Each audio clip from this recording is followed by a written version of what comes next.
Welcome, Carly. Hi, Cass. Thanks for having me. It's lovely to have you, and it's lovely to be able to talk to you about Tangalooma, because I know for years you've been speaking about Tangalooma, and she really does talk to everybody about it because it has become an absolute passion place for you and your family. Yeah, definitely. I mean, everybody always makes a joke that I should be working for them. Yeah. Because honestly, I do enjoy it.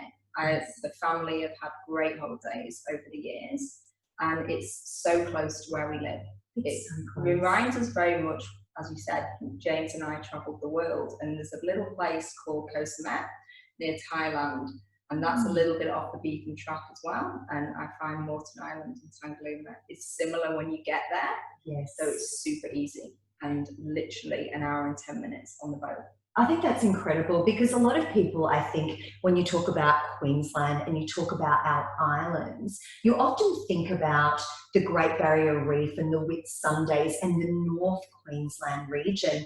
We often forget about the incredible islands that surround the southeast. And as you said, Moreton Island, which is the island that Tangalooma Resort is on, it's only about an hour and 10 ferry ride from Brisbane, so from the capital, which is really awesome. Now, I think we're a really good judgment on this because we have been to some of the world's beautiful beaches, and honestly, I don't think Tangalooma is better, but I don't think it's any worse. Yeah, I think that's cool. And so much cheaper to get to. And so much cheaper.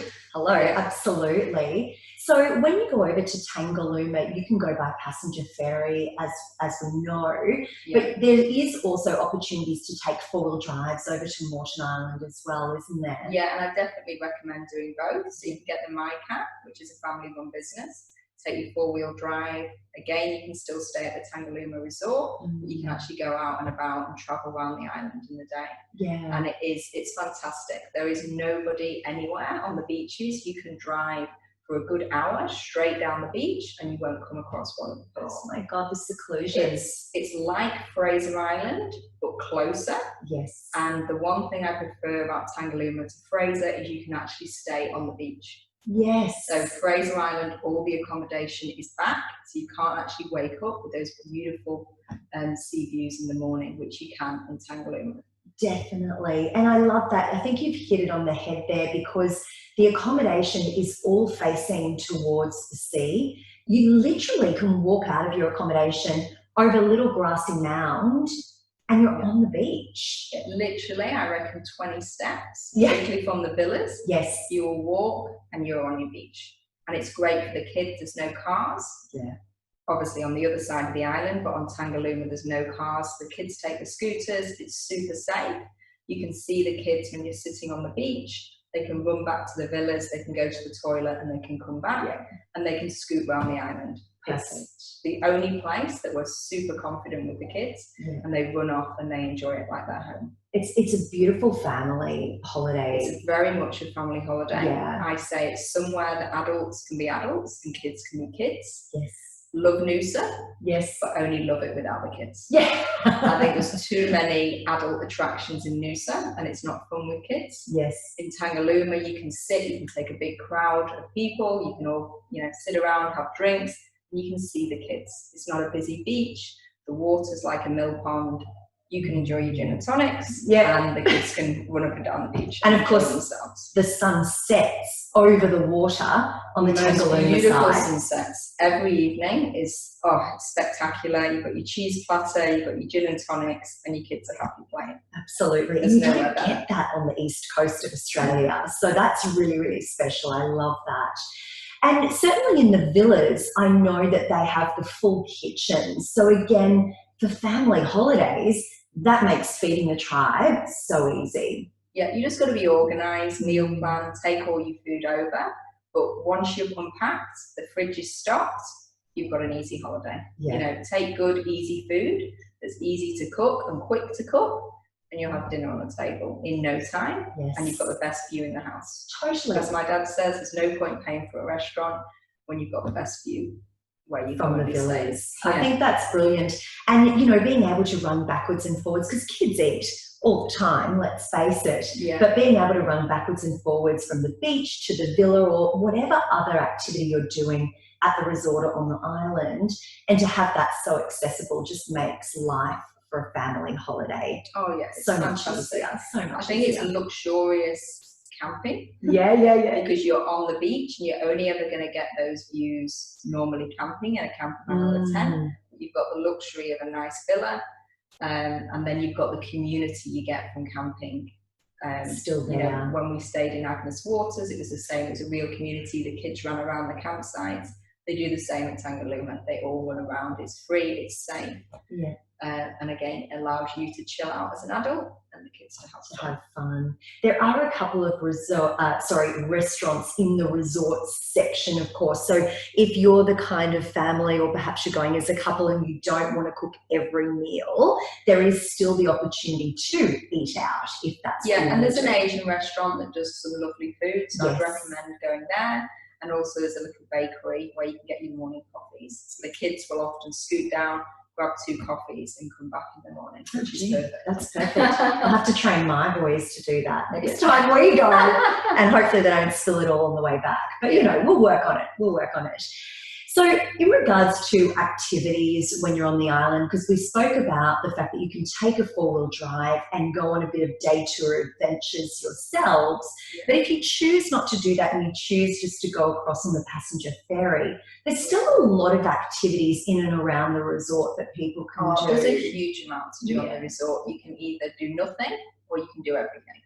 So we do the glass water kayaking around by the wrecks. So the kids take some bread, recommend taking bread, you throw the bread in and there's millions of fish. It's absolutely fantastic. You can do the quad bikes, which the girls love. So we get a babysitter for our youngest and then we take the 2 eldest on the quad bikes. There is this, is it sand surfing? The kids are not a big fan of that, but me and Jay enjoy that if we go on our own. Yes. And there's other tours. You can go on tours around the island. So even if you don't take your 4-wheel drive, Tangalooma will book some tours and you can jump on the bus and they'll drive you around to Honeymoon Bay and the champagne pools, which are beautiful. Oh gosh, that would be amazing. I actually have never seen that. The champagne pools. It is beautiful. You know, if you take your 4-wheel drive, you drive around there, particularly if you get around sunset, you'll see the water all coming over and you can see where it gets from. That's on the list. That's on the list. I live in Brisbane and I've never done this. So this is what I mean. There's so much to see and do in our own backyard and we just don't know it until we talk about it. How many people haven't ever been and their response is always the same. I hear it's beautiful, but I've never been. And for us, because we're Brits, it amazes us because we're like, it's literally on your doorstep and you've never been. Australians have a tendency to spend, 20, 30,000 on a big family holiday, whereas you can actually go to Tangalooma probably for about $250 return on the boat. And you can be in paradise. Absolutely. Oh my God, I know, I love it. That's really beautiful. And of course, one of the big attractions for Tangalooma is the dolphins. Of course, the dolphins. Oh, I love them. Yeah, how could I forget? They're just, aren't they just beautiful? I think they're inshore dolphins. They're the smaller ones, aren't they? If memory serves me correctly, I can't. But they come in every night. We have been over so many times now, which is awful. That it just, you get used to it. But for people that have come over, it's fantastic, and the kids still love it. We still go and watch the dolphins and the feedings. At least 2 or 3 times when we're over. It's spectacular. Special. And we've had numerous occasions in the middle of the day towards sunset where the kids will be playing in the water and the dolphins will swim around them. Because of course you're not allowed to touch them, but they are able to swim around you if they choose. If they choose to. But wow, that's so special. Fantastic. That's amazing. I love watching Tangalooma and the videos that come up because they talk about the little dolphins and when they have the babies and everything. It's just so beautiful. And of course, around Moreton Bay at certain times of the year, we do have the whale watching. The humpback whales do pass by, and at the very, very tip of the island is an incredible spot for whale watching. And from the resort, I know that there are some tours that go up there at certain times of year, and certainly from the mainland. But they always get fantastic videos. And I've been on whale watching before, I think in Maluna. Oh yes, yeah, yeah. And literally you would see maybe a tail Yeah. pop out, whereas the videos they get are fantastic. They're breaching, they're flying out of the water. They're incredible. They It's really fantastic. do sort of seem to hub around that area for quite a while. I mean, Tangalooma itself has a bit of a sad history to it, but you know, it is the truth, and it was a whaling station many years ago. Something that we probably don't realise, and of course it's completely banned in the Australian waters now, and I guess they use that area now as a little bit of a safe haven, which is quite ironic, yeah, and quite special. And there's so much wildlife in Tangalooma, it's amazing. For the kookaburras that land on your balcony every day that the kids love to feed,